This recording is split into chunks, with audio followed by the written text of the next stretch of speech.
Hey everyone, I'm going to show you how you can customize these data labels even more beyond just the labels that you have in your source data. So by that what I mean, go ahead and click on your chart. This is a chart that we made in the previous video.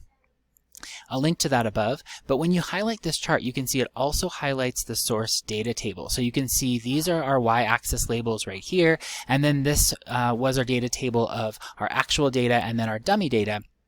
And you can see Excel always does everything in the opposite. So however I ordered it here, label 1, 2, and 3, it's going to show up opposite in the chart, label 3, 2, and 1. So that's just something to keep in mind. But what if I want these data labels to be customized to something else, like the text that I typed here? I want it to be pre-test, post-test, and 6-week post-test. I can actually update that in the data label. It just involves changing where you're pointing these data labels to, which cells you're pointing them to.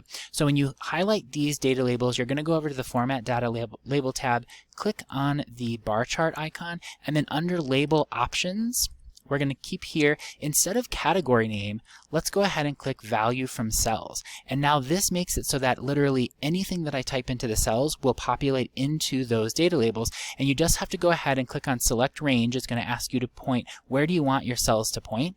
And I'm just going to go down here, and I'm going to drag. Those are the cells that I want to put into the bars. And there you go. There's our customized data labels with text labels that are different from the actual source data. It's kind of a cool trick. Go ahead and try it, and I hope it works out well for you. Have a great day.